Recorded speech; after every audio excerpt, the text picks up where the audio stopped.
मुद्रा खोज का सफर जारी है। नमस्कार दोस्तों, क्या हाल चाल है आपके। स्वागत है आपका मेरे इस चैनल में जिसका नाम है मुद्रा खोज।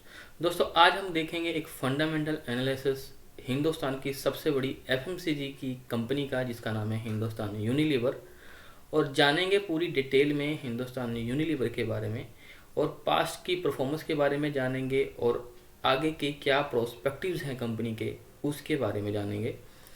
और अगर आप एक लॉन्ग टर्म इन्वेस्टर हैं और कोई ऐसी कंपनी तलाश कर रहे हैं कि जिसमें आप 5, 7, 10 साल के लिए इन्वेस्टमेंट करना चाहते हैं, तो हमारी ये वीडियो आपके लिए बहुत हेल्प रहेगी, क्योंकि आपको फंडामेंटल एनालिसिस समझ आए कंपनी का और कंपनी की क्या ग्रोथ है, क्या ग्रोथ कर सकती है और कंपनी क्यों इतनी बड़ी है या कंपनी क्यों इतनी स्ट्रॉन्ग है।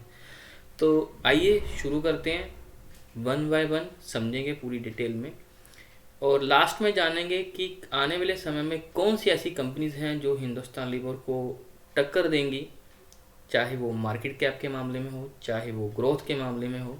साथ साथ समझेंगे कि मार्केट में ऐसी कौन सी चीज़ें हैं जो हिंदुस्तान लीवर को बहुत स्ट्रॉन्ग बनाती हैं, ताकि जिससे वो सबसे आगे रहती है, चाहे वो मार्केट कैप की बात हो, चाहे वो सेल्स ग्रोथ की बात हो, या फिर प्रॉफिट ग्रोथ की बात हो, या फिर नेटवर्क डिस्ट्रीब्यूटर नेटवर्क की बात हो। तो आइए शुरू करते हैं। सबसे पहले बात करेंगे कंपनी के प्रोफाइल के बारे में। कंपनी का नाम HUL है, यानी कि हिंदुस्तान यूनिलीवर लिमिटेड, जो कि 1931 से भारत में काम कर रही है। इंडस्ट्री की बात करेंगे तो कंपनी एक कंज्यूमर गुड्स में काम करती है, यानी कि FMCG कैटेगरी की लीडिंग कंपनी है कंपनी। हेडक्वार्टर की बात करेंगे तो कंपनी का हेडक्वार्टर मुंबई है, जब से कंपनी ने हिंदुस्तान में काम करना शुरू किया है। कंपनी के ब्रांड्स के बारे में बात करें तो कंपनी के पास बहुत ही स्ट्रॉन्ग और ट्रस्टेड ब्रांड हैं, जैसे कि ब्रुक बॉन्ड चाय, Lifebuoy, Glow, Fair and Lovely, Dove, Pond's, Clinic Plus, Lux, Closeup, Lakme, Pears soap, Tresemme, Surf Excel, Wheel, Rin, Vim, Domex, Comfort, Knorr soups, Kwality Wall's, Kissan, Horlicks, Bru and Brooke Bond. ये सभी company के strong brands हैं जो company को बड़ा बनाते हैं। और इसमें फूड एंड रिफ्रेशमेंट का कंट्रीब्यूशन देखेंगे तो 29% है, होम केयर का कंट्रीब्यूशन देखेंगे तो 30% है, ब्यूटी एंड पर्सनल केयर का कंट्रीब्यूशन देखेंगे तो 41% है। अब बात करते हैं सेगमेंट एंड कैटेगरी की। Company fabric wash and care में, बेवरेज में, स्किन क्लीनिंग में, हाउस होल्ड केयर में और आइसक्रीम में अपना बिजनेस करती है। इसके अलावा skin care, hair care, foods and oral care में कंपनी काम करती है और कलर कॉस्मेटिक, वाटर प्यूरीफाई में काम करती है। कैटेगरी वाइज कंट्रीब्यूशन की बात करेंगे तो पहली 5 कैटेगरी 67%, और फिर ये 4 category skin care, hair care, food and oral 30% का कंट्रीब्यूशन करती हैं कंपनी के रेवेन्यू में, और colour cosmetic and water purify 3% का कंट्रीब्यूशन करते हैं कंपनी के रेवेन्यू में। अब बात करते हैं कंपनी के रिसेंट एक्विजिशन की। 2015 में कंपनी ने इंदुलेखा 330 करोड़ रुपए में एक्वायर किया था। 2020 में कंपनी ने वी वॉश को एक्वायर किया था। 2020 में कंपनी ने ग्लैक्सोस्मिथक्लाइन कंज्यूमर हेल्थ केयर का एक्विजिशन करा था, जो कि 4200 करोड़ रुपए के आसपास का डील था, जिसने कंपनी का पोर्टफोलियो को और वाइड करने में हेल्प करी। रेवेन्यू की बात करेंगे तो ब्यूटी एंड पर्सनल केयर के सेगमेंट से कंपनी का 42% का रेवेन्यू आता है। होम केयर सेगमेंट्स की बात करेंगे तो 29% का रेवेन्यू आता है। फूड एंड रिफ्रेशमेंट की बात करेंगे तो 29% का रेवेन्यू आता है। अब बात करते हैं मैन्युफैक्चरिंग यूनिट्स के बारे में। कंपनी के ऑल ओवर इंडिया में 31 यूनिट्स हैं जो कि कंपनी के लिए मैन्युफैक्चरिंग करते हैं। इसके अलावा बहुत से थर्ड पार्टी यूनिट्स हैं जो कंपनी के लिए गुड मैन्युफैक्चरिंग करते हैं ऑल ओवर इंडिया में। अब बात करते हैं कंपनी की लीडरशिप के बारे में। कंपनी कई सेगमेंट्स में लीडर है और कंपनी के पास 90% बिजनेस है पर्टिकुलर उस कैटेगरी का, जैसे कि health care, hair care, skin care और एक्सेट्रा। अब बात करते हैं कंपनी के एडवांटेज की। एक निल्सन की रिपोर्ट के हिसाब से 10 आउट ऑफ 9 कंज्यूमर कंपनी का प्रोडक्ट यूज़ करते हैं। अब बात करते हैं कंपनी की रीच की। कंपनी इंडिया में 8 मिलियन आउटलेट्स को सर्व करती है with the 40,000 distributor of network के साथ, जो कंपनी को हेल्प करता है बिजनेस ग्रो में और सेल्स ग्रो में। अब बात करते हैं मोनोपोली की।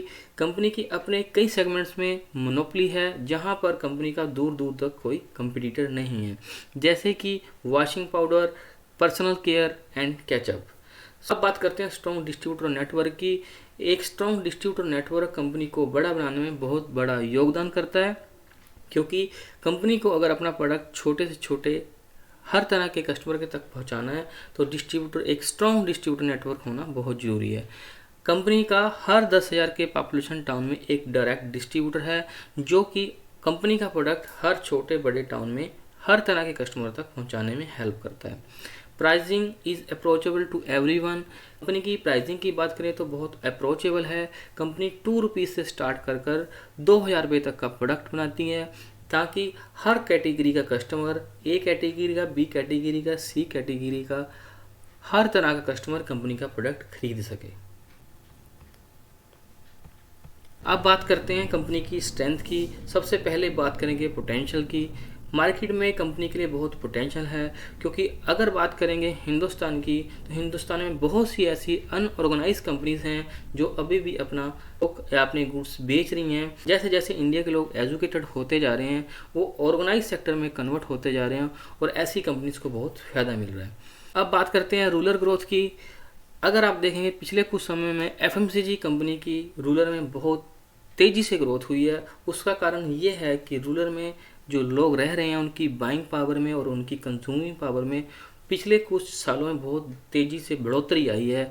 और जैसे जैसे रूरल की, गांव की हमारे ग्रोथ होती जा रही है, डेवलप होते जा रहे हैं गांव, तो लोगों की बाइंग पावर और कंज्यूमिंग पावर और बढ़ती जा रही है, और इस चीज़ का फ़ायदा इन कंपनीज़ को, एचयूएल जैसी कंपनीज़ को मिल रहा है। अब बात करते हैं प्रीमियम सेगमेंट की, प्रीमियम प्रोडक्ट की। अगर बात करेंगे तो एचयूएल के पोर्टफोलियो में बहुत से ऐसे प्रीमियम प्रोडक्ट हैं जो कि कंपनी के रेवेन्यू में और कंपनी के ग्रोथ में बहुत अच्छा कंट्रीब्यूशन करते हैं। और जैसे जैसे लोग एजुकेटेड होते जा रहे हैं, वैसे वैसे प्रीमियम सेगमेंट की डिमांड बढ़ती जा रही है।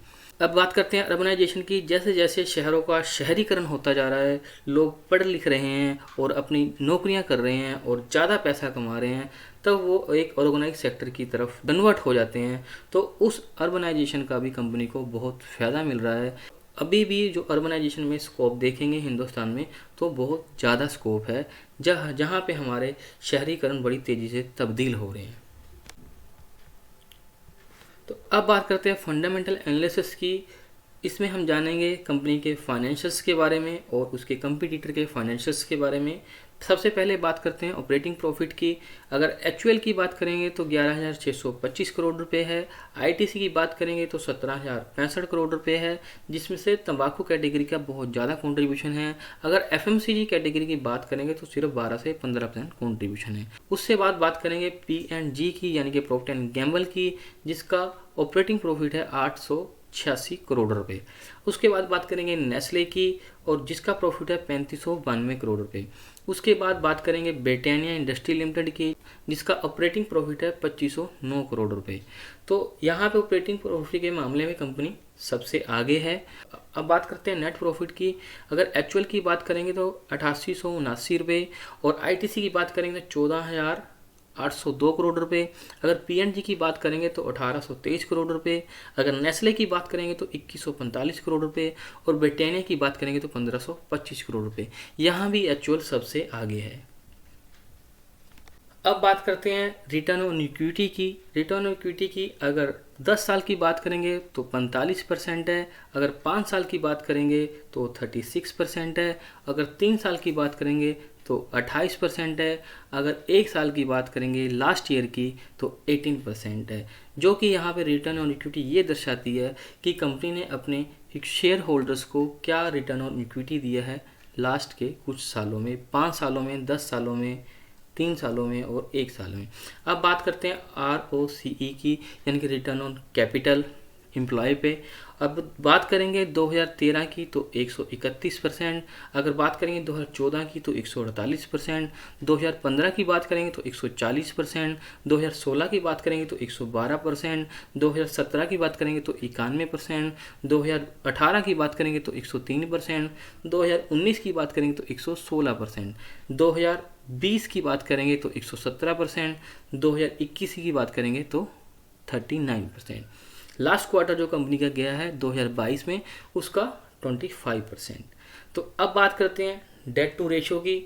अगर 2013 की बात करेंगे तो ऑलमोस्ट जीरो है, अगर 2014 की बात करेंगे तो ऑलमोस्ट जीरो है, अगर 2015 की बात करेंगे तो ऑलमोस्ट जीरो है, अगर 2016 की बात करेंगे तो 177 करोड़ रुपए, अगर 2017 की बात करेंगे तो 277 करोड़ रुपए, 2018 की बात करेंगे तो जीरो, और 2019 की बात करेंगे तो ओनली 99 करोड़ रुपए, 2020 की बात करेंगे तो ज़ीरो, 2021 की बात करेंगे तो ज़ीरो, 2022 की बात करेंगे तो 1043 करोड़ रुपए है।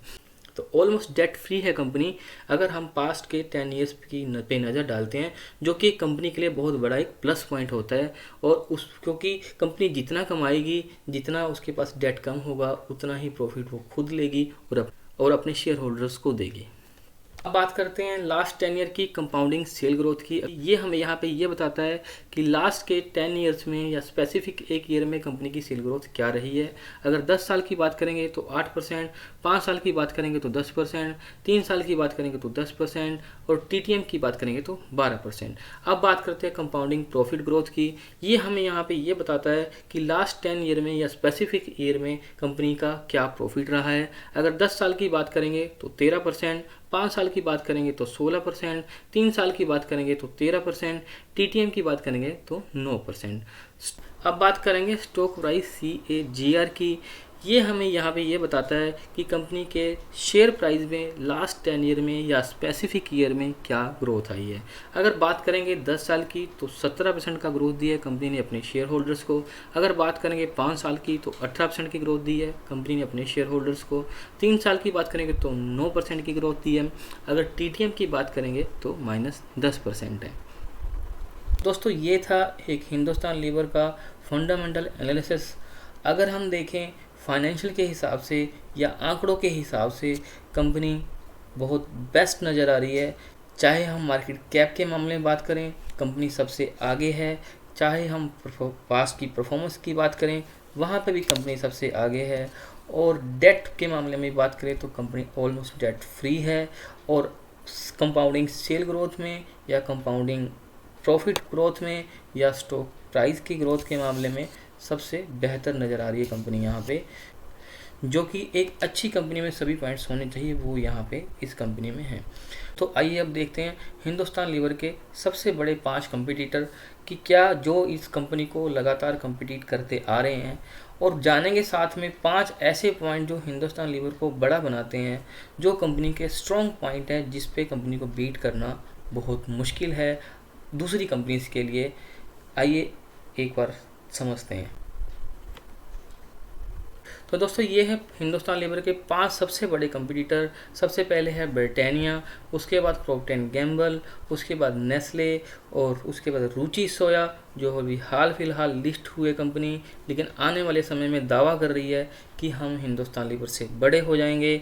और अदानी विलमेर, जिसने लास्ट ईयर हिंदुस्तान लीवर से ज़्यादा रेवेन्यू ग्रोथ किया है, रेवेन्यू के मामले में हिंदुस्तान लीवर को पीछे छोड़ दिया है।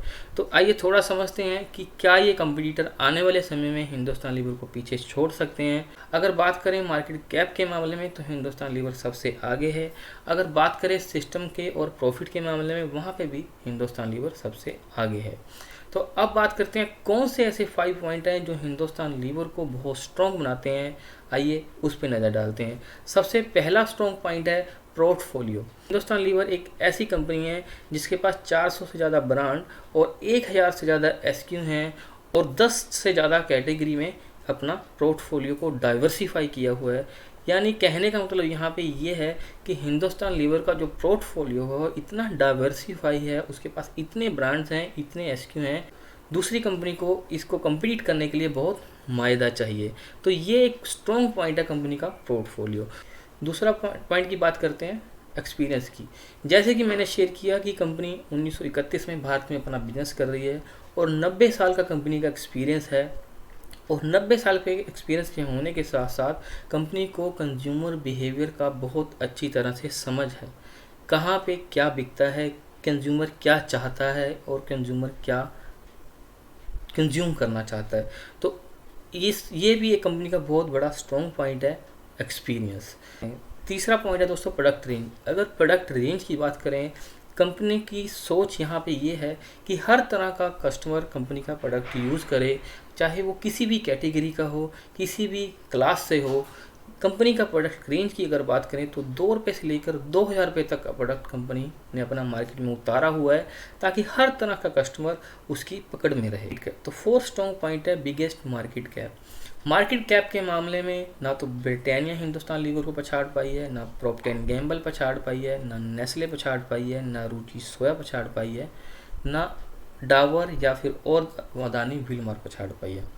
तो मार्केट कैप भी कंपनी का एक स्ट्रॉन्ग पॉइंट है, जो कि हमें ये दर्शाता है कि मार्केट का क्या इस कंपनी कितनी स्ट्रॉन्ग है और मार्केट में इसकी क्या पकड़ है।